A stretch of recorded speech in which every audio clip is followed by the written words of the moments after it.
Aujourd'hui, on considère la description de Jésus à propos de lui-même en tant que le cep. Jésus dit « Je suis le cep et vous êtes les sarments ». Donc, on a parlé, entre autres, la question qu'on avait posée dans le Vox Pop avait rapport aux bonnes intentions. Et puis, est-ce que c'est suffisant d'avoir des bonnes intentions? Bien, malheureusement, on sait très bien que fondamentalement, c'est pas suffisant.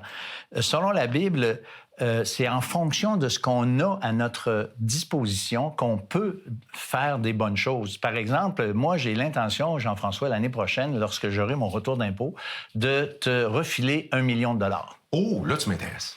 Ben écoute, tu vas être déçu parce que même si je serais sincère, je ne peux pas te donner 1 million de dollars suite à mon retour d'impôt parce que je n'ai pas ce million. Tu comprends? Alors, l'apôtre Paul, il va dire la chose suivante, et ça, c'est dans le contexte de l'argent qui parle de ce que je vais vous lire maintenant dans la 2e épître aux Corinthiens.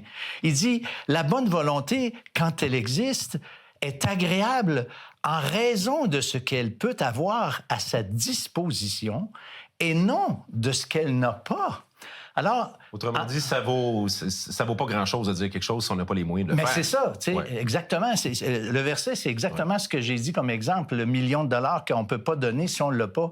Puis fondamentalement, c'est frustrant parce que souvent, on a des bonnes intentions, mais on n'est pas capable de les faire. Là, je parle du million, mais tu sais, des fois, je veux faire le bien, je veux être correct, mais fondamentalement, j'arrive tout le temps à revenir à mes vieilles, j'allais dire à mes vieux péchés, à mes vieilles habitudes que je regrette, et ça continue comme ça.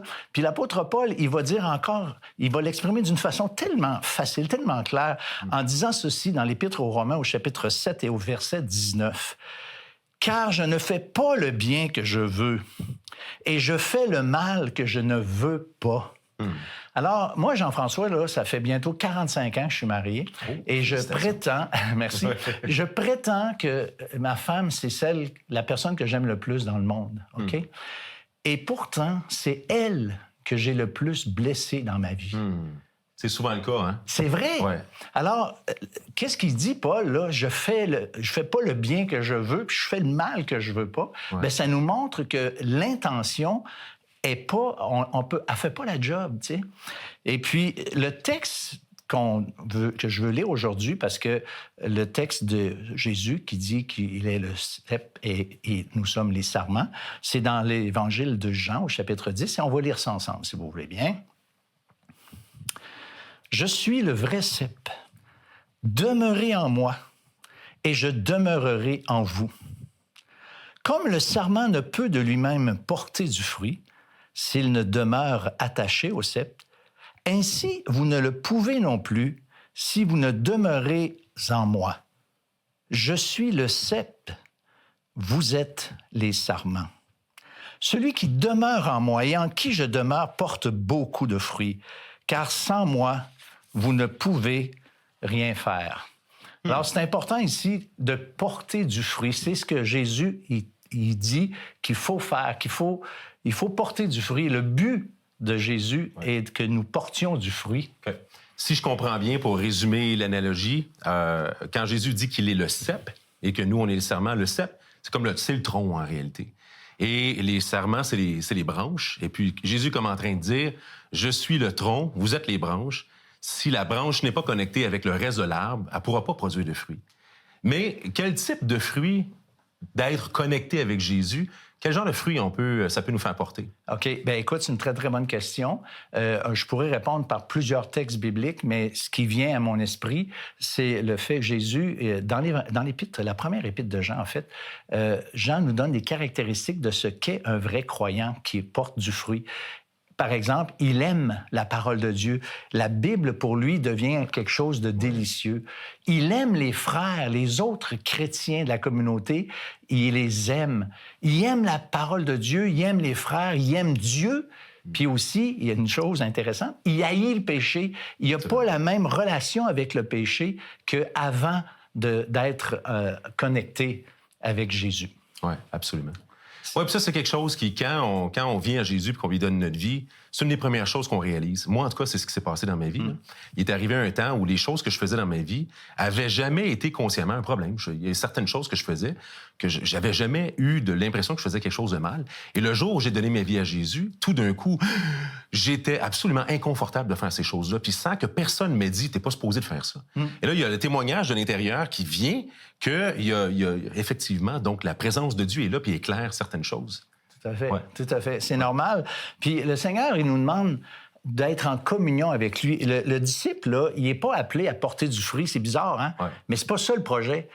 La responsabilité, la job du croyant, c'est de rester attaché au cep. Et comme ça, la sève va couler et le fruit va arriver. Tout comme la branche n'est pas supposée de forcer les oreilles en disant « Ah, faut que je fasse du fruit ». Juste d'être connecté, c'est suffisant pour que la sève fasse le travail. Ouais. Mais le Seigneur, dans ce texte-là, il parle aussi de personnes qui ne portent pas de fruits. Et là, les personnes qui ne portent pas de fruits, là, on va se le dire, là, ce ne sont pas des vrais chrétiens. Ça peut être des gens qui sont peut-être religieux. Ça peut être des gens qui se pensent être des disciples de Jésus, mais ne le sont pas. Tu as mentionné en particulier. En particulier. Parce qu'on peut faire du bien à la petite madame qui traverse la rue. On peut faire du bien à plein de monde puis dire « Oui, mais moi, je porte du fruit. » Parce que c'est pour ça que c'était important que tu le définisses tantôt. Ouais. Parce que les fruits d'aimer Dieu, d'aimer ceux qui sont les croyants, d'aimer la parole de Dieu, puis de plus être confortable avec le péché, c'est des fruits qui sont caractéristiques. Mais si ça, c'est absent de la vie de quelqu'un qui se dit un croyant, ben dans l'illustration ici, c'est une branche qui est pas connectée. Qui n'est pas connectée. Puis le texte nous dit qu'elle va être coupée, séchée et éventuellement mise au feu. Alors, clairement, il n'est pas question ici de vrais croyants. Il ne faut pas tomber dans le piège de la religion. Tu sais, les gens, souvent, ils vont vouloir imiter un chrétien, ils vont vouloir vivre comme un chrétien, mais ça ne fonctionne pas. Ça ne sert à rien d'essayer de se mettre toute la liste d'épicerie d'œuvres, de bonnes œuvres qu'il faut faire lorsqu'on est un chrétien. Ça ne fonctionne pas. Parce que Jésus, là, vous savez, il a dénoncé les hypocrites, mais il a aussi parlé, je vais le dire le mot, moi, sympathisants. Ouais. Des sympathisants. Et la Bible dit clairement, écoutez, on va lire le texte parce que c'est un texte bouleversant. Jésus dit ceci. Il dit, tous ceux qui me disent « Seigneur, Seigneur » n'entreront pas tous dans le royaume de Dieu, mais seulement celui qui fait la volonté de mon Père qui est dans les cieux. Et écoutez, là, plusieurs me diront en ce jour-là, « Seigneur, n'avons-nous pas prophétisé par ton nom? N'avons-nous pas chassé des démons par ton nom? Et n'avons-nous pas fait beaucoup de miracles par ton nom? » Alors je leur dirai ouvertement, « Je ne vous ai jamais connus. Retirez-vous de moi, vous tous qui commettez l'iniquité. » Ça, c'est le sort. Ouais. Je vais le dire, là, c'est dur. C'est le sort des sympathisants. Ouais. Le Seigneur Jésus va les rejeter. Solide dans le sens que, ils ont chassé des démons en son nom, ils ont fait des miracles en son nom. Donc, je veux dire, ils n'étaient pas juste dans la foule. Là. Non. C'est des gens qui ont eu... Très impliqués. Oui, très impliqués. Des gens religieux. Ouais. Mais en tout cas, bref, moi, je trouve ça terrible parce que même l'apôtre Jean, en son temps, avait dans son entourage des gens qui n'étaient pas des vrais croyants, qui étaient comme des sympathisants. Lui-même dit dans un épître ceci... Ils sont sortis du milieu de nous, mais ils n'étaient pas des nôtres, car s'ils avaient été des nôtres, ils seraient demeurés avec nous. Mais cela est arrivé afin qu'il soit manifeste que tous ne sont pas des nôtres. Alors, c'est important d'être branché, parce que, moi, écoute bien, je vais reprendre un autre exemple. Je réunis mes enfants, puis je leur dis... Je vais aujourd'hui vous donner une partie de l'héritage que j'aurais pu vous donner plus tard. Alors, les enfants sont bien contents. Mais toi, là, je le ferai pas, hein? Alors, mais toi, Jean-François, t'es là, puis t'entends ça, toi. Ben oui. Puis là, tu dis, hey, c'est cool. Non, Jean-François, là, il y a quelque chose que t'as pas compris. T'es pas mon fils. Ça fait 2 fois que tu me déçois aujourd'hui. Écoute, je suis désolé, mais t'es pas mon fils. Alors, le Seigneur Jésus, il parle à ses disciples. Ouais. Alors, c'est important de comprendre qu'il faut être branché. On peut pas se prétendre croyant sans avoir nous-mêmes personnellement été branchés avec le cep. Ouais. Mais il y a une bonne nouvelle. Jésus, c'est marqué dans l'Évangile de Jean, mais à tous ceux qui l'ont reçu, à ceux qui croient en son nom, elle a donné le pouvoir de devenir. Alors, on peut aller. C'est vrai que Jésus s'applique.